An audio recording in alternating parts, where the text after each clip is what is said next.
अस्सलाम वालेकुम वरहमतुल्लाह and welcome back to my channel best medical channel. आज हम बेरेट एसाफिगस के बारे में पढ़ेंगे।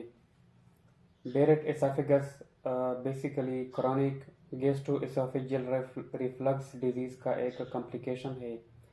हमने पहले गैस्ट्रोएसोफेजियल रिफ्लक्स डिजीज़ को पढ़ा था कि जब लोअर एसाफेजियल स्फिंक्टर का जो टोन है वो अपना टोन बरकरार नहीं रखता या फिर एब्डोमिनल प्रेशर बढ़ जाता है तो उसकी वजह से गैस्ट्रिक कंटेंट्स रिफ्लक्स कर जाते हैं एसाफेगस में और फिर एसाफेगस में मेटाप्लेजिया हो जाता है। तो जब गैस्ट्रो एसाफेजियल रिफ्लक्स डिजीज़ को ट्रीट नहीं किया जाता और ये क्रॉनिकली रहता है तो उसके कॉम्प्लिकेशन के नतीजे में बेरेट एसाफेगस बनता है।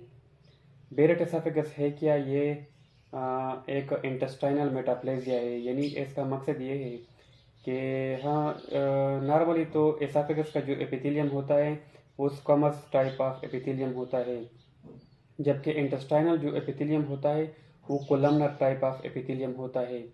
और बाकी ये कि एसाफेगस में गॉबलेट सेल नहीं होते जबकि इंटेस्टाइन में गॉबलेट सेल होते हैं। लेकिन क्रॉनिक गर्ड के नतीजे में जब कोई क्रॉनिक गैस्ट्रोएसोफेजियल रिफ्लक्स डिजीज़ को ट्रीट नहीं करता तो उसके नतीजे में इस तरह होता है कि एसिड जो है ना वो एसाफेगस के एपिथेलियम को म्यूकोसा को डैमेज करते हैं और वहाँ पर मेटाप्लास्टिक चेंज लाते हैं। फिर एसाफेजियल सेल कोशिश करते हैं कि इस तरह एडेप्टेशन करे कि वो एसिड की इफेक्ट से अपने आप को महफूज रख सके। तो उस कोशिश में वो मेटाप्लेजिया का शिकार हो जाते हैं। मीन्स एक टाइप ऑफ एपिथेलियम जब दूसरे टाइप ऑफ एपिथेलियम में कन्वर्ट हो जाता है तो इसको मेटाप्लेजिया कहते हैं। तो यहाँ पर जो एसोफेजियल का स्क्वैमस एपिथेलियम है वो कोलमनर टाइप ऑफ एपिथेलियम में कन्वर्ट हो जाता है जो कि इंटेस्टाइनल एपिथेलियम है। इस वजह से इसको इंटेस्टाइनल मेटाप्लेजिया बोलते हैं। और इसमें एक कैरेक्टरिस्टिक पॉइंट ये भी है कि यहाँ पर गॉबलेट सेल भी आते हैं जो कि नॉर्मली एसाफेगस में नज़र नहीं आते। तो intestinal epithelium just above the lower oesophageal sphincter जो है ना उसके वहाँ पर जस्ट अबाउ हमें कोलमनर एपिथेलियम नज़र आएगा और उसके साथ साथ वहाँ पर गॉबलेट सेल भी होंगे। तो ये बेरेट एसाफेगस कहलाता है।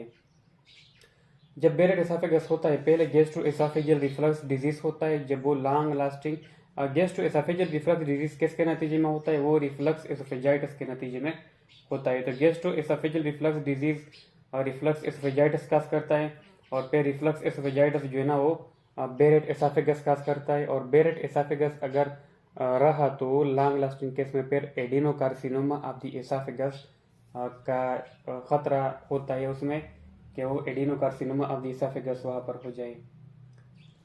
बेरेट एसाफेगस में एसाफेगस की मॉर्फोलॉजी किस तरह होती है? अगर आप एसाफेगस के म्यूकोजा को देख ले तो वहाँ पर आपको रेड वेलवेटी पेचेस मिलेंगे, जगह जगह पर आपको रेडनिंग मिलेगी उस म्यूकोसा की, क्योंकि वहाँ पर पहले इन्फ्लेमेशन होता है तो वहाँ पर रेडनिंग होती है म्यूकोसा की। इसके अलावा आपको वहाँ पर इंटेस्टाइनल टाइप ऑफ एपिथेलियम मिलेगा जो मैंने आपको ऊपर बताया कि जो नॉर्मल स्क्वैमस एपिथेलियम था वो columnar type of intestinal epithelium में कन्वर्ट हो गया। और उसके साथ साथ जो इम्पॉर्टेंट पॉइंट है, कैरेक्टरिस्टिक पॉइंट, वो ये है कि यहाँ पर आपको गॉबलेट सेल भी मिलेंगे, हालांकि नॉर्मली गॉबलेट सेल नहीं मिलते। जो डिस्प्ले यहाँ पर डिस्प्लेज जो होता है ना वो लो ग्रेड भी हो सकता है और हाई ग्रेड भी हो सकता है। मीन्स लो ग्रेड का मतलब है कि उसके चांसेस कम होते हैं एडिनोकार्सिनोमा एसाफेगस में कन्वर्ट होने के, जबकि हाई ग्रेड का मतलब यह होता है कि उसके चांसेस ज़्यादा होते हैं एडिनोकार्सिनोमा एसाफेगस में कन्वर्ट होने के। बाज़ औक़ात इस तरह होता है कि ये जो कार्सिनोमा ये इंट्रामस्कुलर चला जाता है, जो मसल है वहाँ पर एसाफेगस में उसके अंदर कार्सिनोमा बन जाता है।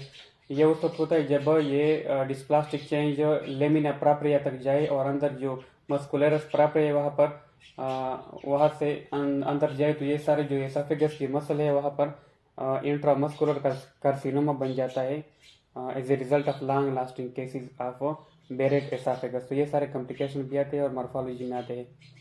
इसके क्लिनिकल फीचर किस तरह होते हैं? तो इसमें सबसे पहले गर्ड लाइक सिम्टम होते हैं। चूँकि ये गर्ड की वजह से होता है तो इसमें भी वही गैस्ट्रो एसाफेजियल रिफ्लक्स डिजीज जिसमें जो स्टमक के कंटेंट है उसका ऊपर आना है। इसके अलावा बर्निंग सेंसेशन, हाँ, जिसको हम हार्ट बर्न भी बोलते हैं।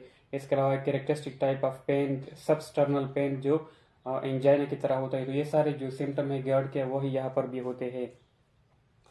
बेरेट एसाफेगस को अच्छी तरह से डायग्नोस करने के लिए हमें एंडोस्कोपी और बायोप्सी दोनों की ज़रूरत होती है, क्योंकि जब हम एंडोस्कोपी करते हैं तो उसकी वजह से फिर हम देख सकते हैं एसाफेजियल म्यूकोसा की कि वहाँ पर नॉर्मल एपिथेलियम है या नहीं है। इसके अलावा बायोप्सी में हमें यह पता चलता है कि वहाँ पर जो एपिथेलियम है वहाँ पर गॉबलेट सेल मौजूद है या नहीं है, या और वहाँ पर कोलमनर है कि स्क्वेमस है। तो ये सारे एंडोस्कोपी और बायोप्सी कंफर्म करने के लिए ज़रूरी है कि हमें पता चले कि बेरेट एसाफेगस है या नहीं है। अगर एडवांस डिस्प्लेजिया हो जाए, हाई ग्रेड डिस्प्लेजिया, अगर हम उसको ट्रीट करने का सोचे तो एडवांस डिस्प्लेजिया को हमें इसलिए ट्रीट करना चाहिए क्योंकि इसकी एडिनोकार्सिनोमा एसाफेगस में कन्वर्ट होने के चांसेस ज़्यादा होते हैं।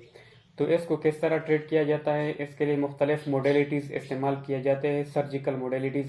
मिसाल के तौर पर एसाफेगस का सर्जिकल एब्लेशन, जिसको एसाफेगेक्टोमी भी बोलते हैं, जिसमें एसाफेगस में जो वहाँ पर डिस्प्लास्टिक चेंज होता है उसको सर्जिकली रिसेक्ट किया जाता है। इसके अलावा एक न्यूअर टेक्निक आई है जिसमें फोटोडायनेमिक थेरेपी, जिसमें इसके थ्रू भी उसकी कटिंग की जाती है। इसके अलावा रेडियो फ्रीक्वेंसी एब्लेशन, जिसमें एसी करंट से जो हमारे पास रेडियो फ्रीक्वेंसी हासिल होती है हीट, उसके थ्रू हम एब्लेशन करते हैं। इसके अलावा एंडोस्कोपिक म्यूकोजेक्टोमी, यानी एंडोस्कोपिकली उसको म्यूकोजा को रिसेक्ट करना। तो ये सारे तरीके हैं जिसके थ्रू हम बेरेट एसाफेगस में जो डिस्प्लास्टिक एपिथेलियम है उसको हम रिमूव कर सकते हैं। और ये इस वजह से ज़रूरी है क्योंकि इससे एडिनोम कार्सिनोमा ऑफ द एसाफेगस के चांसेस होते हैं।